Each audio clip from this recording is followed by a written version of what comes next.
Do-do-do, do-do, ba-da, do-do, da, ba-da, ba. Hello, and welcome to the Nerd Gym live stream. Today we are going to be answering the question asked. Answering your burning question about running versus workouts. Which is better for weight loss? Which burns the most calories? We're going to talk about that today. So first off, let me give a big shout out. Thank you to all of our patrons on Patreon, without whom I wouldn't be able to do these lives for y'all, and also because that's where I get the questions, right? So you can ask me questions, you can drop them down in the comments here on YouTube. You can also do the right thing by your body for yourself and go to thenerdgym.com and join at any membership level to get in on all of our private Zoom classes, workouts, and much more. So, without further ado, let us get into this fantastic question. Should I be running? Should I be working out? What do I need to do for all the weight loss? Okay. So are workouts better than running for weight loss? That is the question we're answering. But before we can answer that question, I gotta ask you a question asker, and that is, what do you mean by weight loss? Because here's something that's super important to understand as we are deciding what kind of workouts, what kind of running we're gonna do, is what kind of goals do we actually have for our body? Commonly, we use the term weight loss to describe fat loss. So there is a very crucial difference between weight loss and fat loss, and it is very worth defining here for reasons that will become apparent momentarily. So here you have some pictures just illustrating how a weight going up or staying the same might actually result in a much different body. And the reason for that has to do with muscle, okay? So here in the center we have this person who started off at 182 pounds. She only lost 2 pounds, but look at the difference in her body. This is significant. Now over here we have somebody who started off 127 pounds. She went up 9 pounds, and look at the difference in the abs, look at the difference in the arms, in the legs. Everything is looking like she's lost a lot of weight, but what she actually lost was fat and gained weight. Over here you have the same person at 130 pounds before and after doing strength training. So understand that weight loss and fat loss are actually two separate things, and I know it can be tedious to define those things, but it's definitely worthwhile when we're setting goals and deciding exactly what we need to do for our body. So most of the time, since what people mean by weight loss is fat loss, you can set goals based on a body fat percentage or rather than a weight on the scale. So body fat percentage wise, for most people, you're going to start seeing abs at around that 19% body fat, okay? For a lot of people, this is the big goal, right? Not for everybody, and that's totally cool.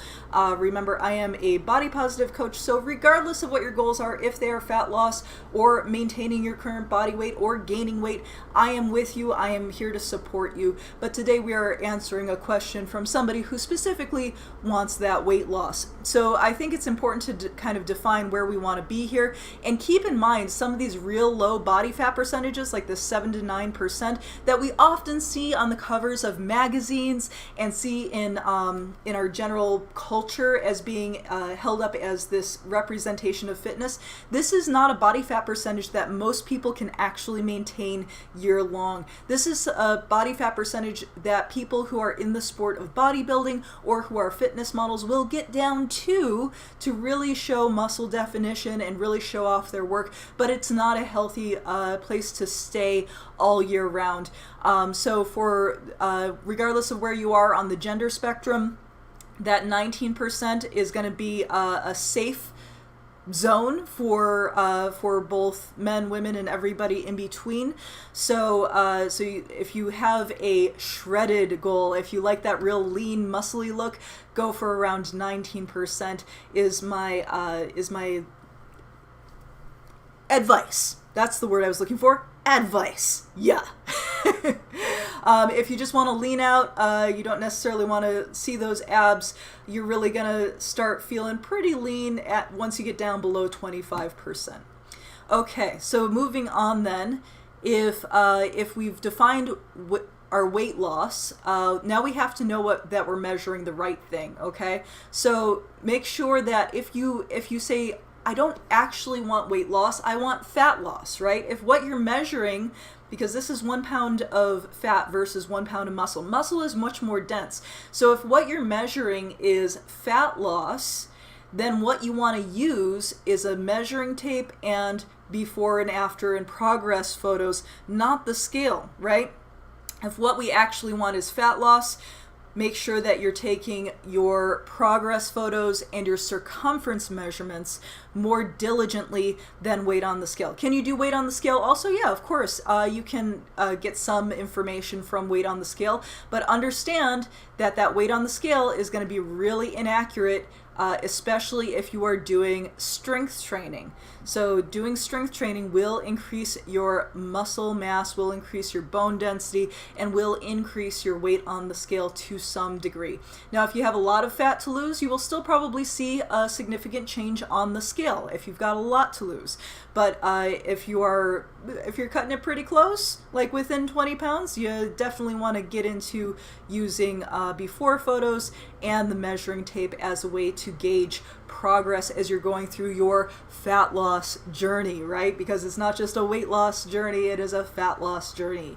Okay, so now that we've defined whether you want fat loss or weight loss, let's talk about what you really want from your training. So there's a lot of really fantastic adaptations that you get from running, from sprinting, from weightlifting, from working out in general, and all of these things will kind of create a specific outcome, right? So if you want to lose weight, why not choose the activity that, number one, is going to be the most fun for you, number two, inspires you, right? So in my opinion, and in the opinion of just about any reputable personal trainer you will ever set eyes on, you want to do both cardio and weightlifting to some degree, right?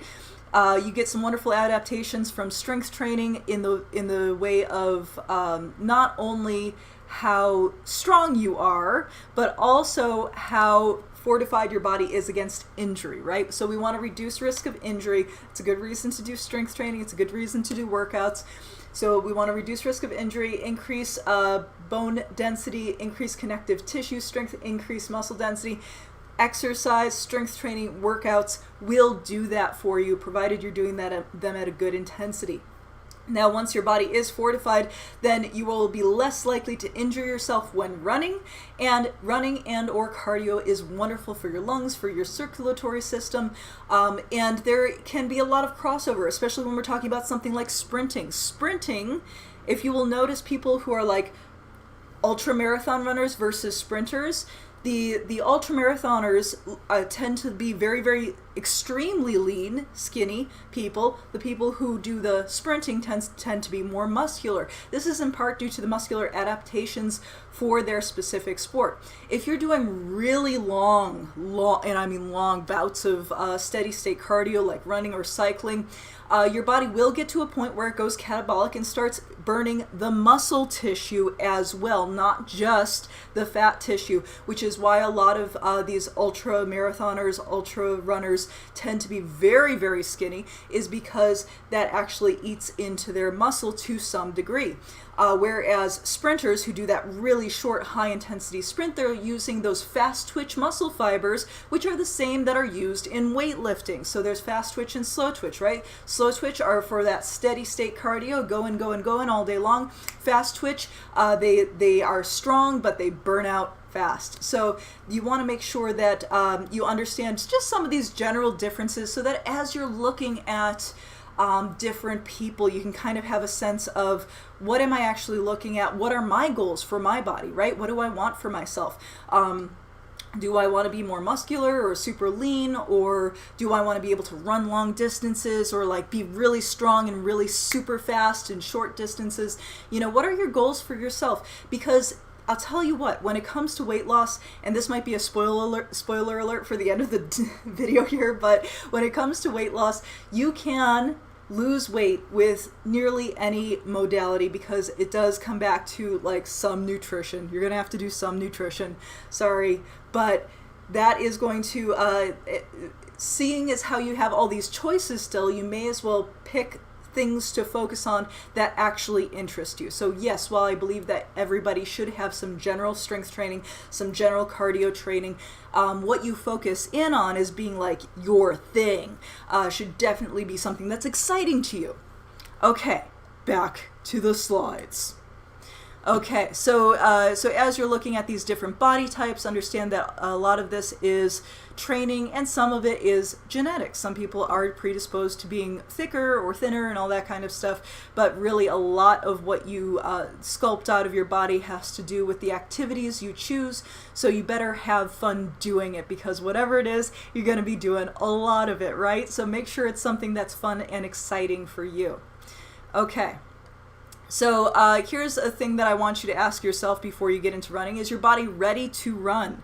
So when you walk across level ground, the force on your knees is the equivalent to 1.5 times your body weight. So that means a 200-pound person is going to put 300 pounds of pressure on the knees with each step. At an incline or running, that pressure is greater. Okay, so if you are going from sedentary to getting into running, you may want to just slow your roll a little bit and focus on maybe some weight loss first, or some fat loss first, and some general strength training to get the body ready for running. And I'll be honest with you, running is a heck of a lot more fun when you're a little bit lighter, okay? Now, can you do it as a heavy person? Yes, absolutely you can, as long as you build up slowly and deliberately and over time. You must be patient with your body. If you don't intend to lose a whole lot of weight right away, you want to make sure that you are building up into that running nice and slowly. But if your goal is weight loss anyways, I would say lose the weight and then get into running a little bit more as you get leaner. I think a lot of the reputation for running to be such a good weight loss regimen has to do with the fact that in general, when you see runners, they are lean people. But remember, people will gravitate towards the sports that feel good, that are good feeling, and that they're already good at. So flexible people who are already flexible or who are naturally flexible because of genetic predisposition will be attracted to yoga more than people who are not flexible, because they are good at it, because they can get into all those crazy positions and it validates their abilities.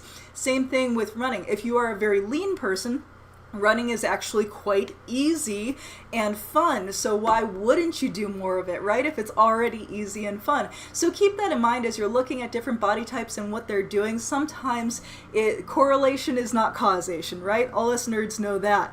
All right, so let's get back to the screen here.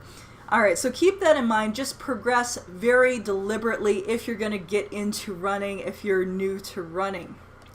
Okay. Now here's the other thing with, one more thing I'm going to say for strength training in regards to fat loss before we get into the nitty-gritty of which burns more calories. More muscle means more storage for glucose. Glucose is the main source of fuel for our cells. When the body doesn't need to use the glucose for energy, it stores it in the liver and in the muscles as glycogen. Excess glucose gets converted into fatty acids and stored in adipose tissue. So, in other words, you eat something that is sugary or carbohydrate-y. When you eat something that is carbohydrate, you are going to only be able to use so much of it immediately. Anything that you cannot use immediately needs to get put someplace for later usage. It can get put in your liver, which has limited storage capacity.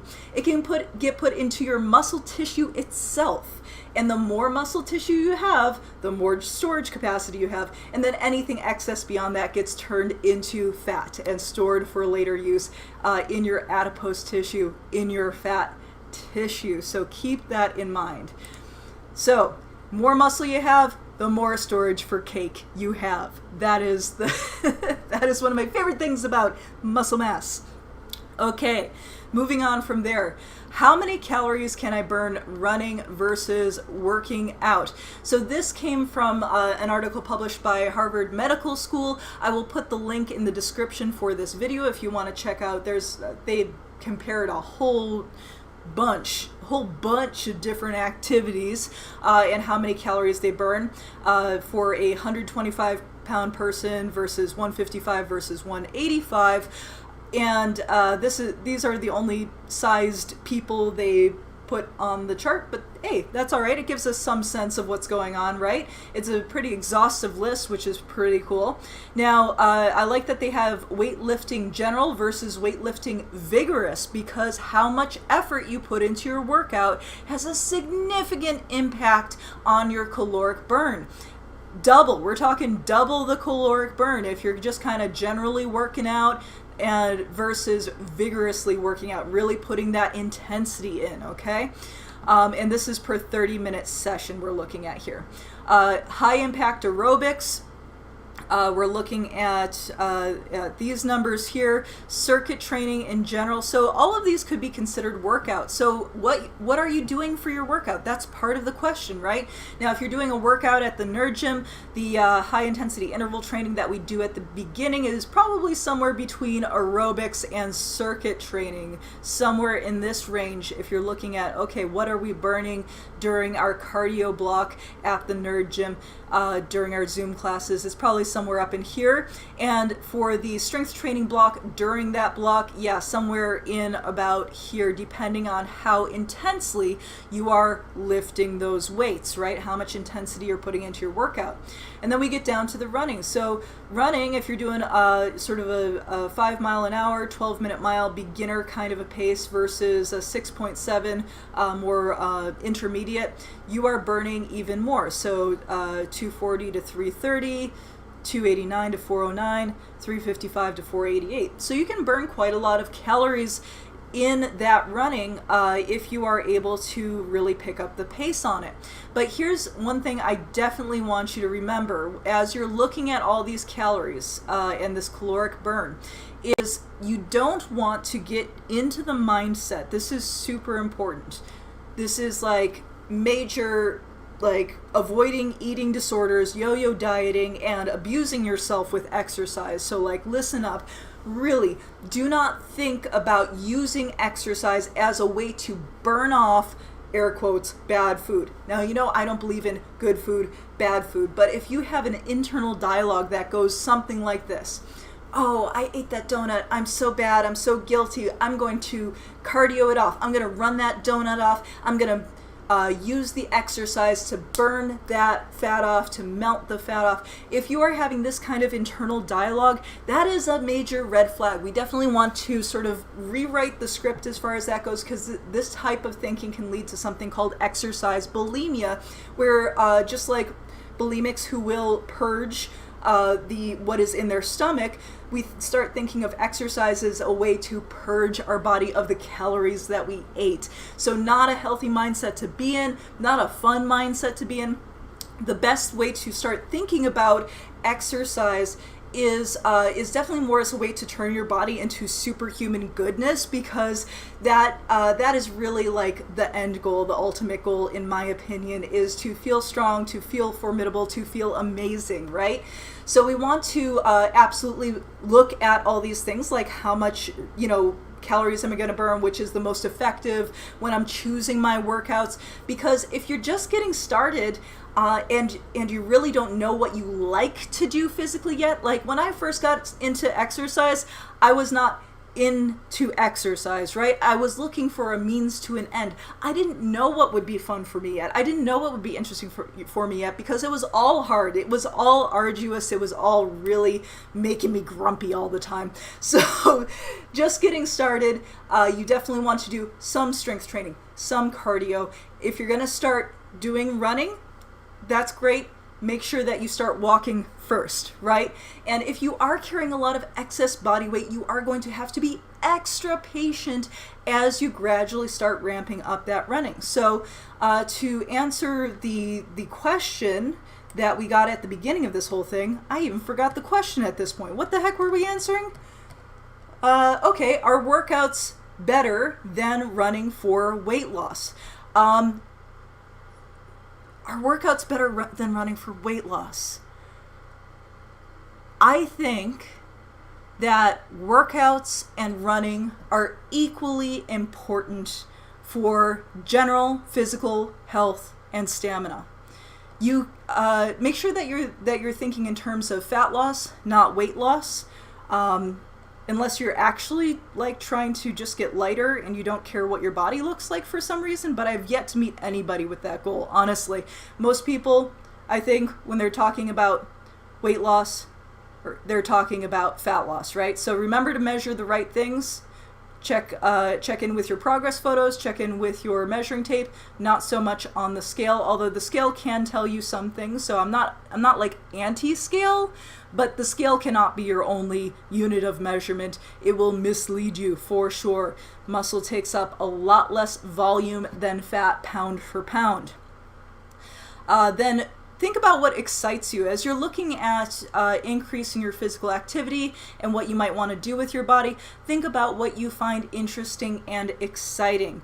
And if you like the idea of running a marathon, or you feel really tough and awesome lifting heavy weights and you maybe want to do a bodybuilding competition or a weightlifting competition or powerlifting competition at some point, keep that in mind, because that can be a future goal for your training. Even if you're just getting started, if doing one of these types of competitions excites you, then definitely look at aiming your training in that direction and see where it takes you. Make sure that you are taking care of your body every step of the way. Remember, you are not going to be able to run if you are injured. You're not going to be able to do much of anything if you're injured, so be patient with your body as it's making all these new adaptations. You can't outrun or outweight lift a bad diet, so make sure that you are on a nutrition plan that is right for you and your goals.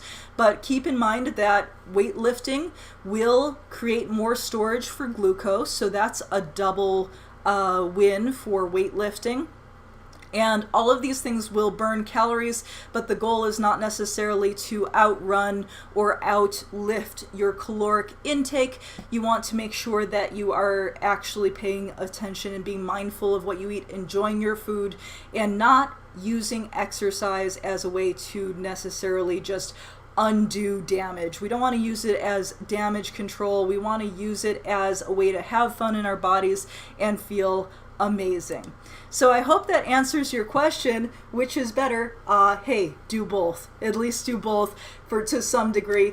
If you are trying to lose weight right now and you need help and you need guidance, be sure to go ahead and join the Nerd Gym. We have all our memberships on a sliding scale right now, so what that will get you is it will get you some one-on-one time with me so I can direct you to the right meal plan for you. We've got meal plans regardless if you're vegetarian or vegan or omnivore, or if you like counting calories or if you don't, or if you want to lose weight fast or slowly.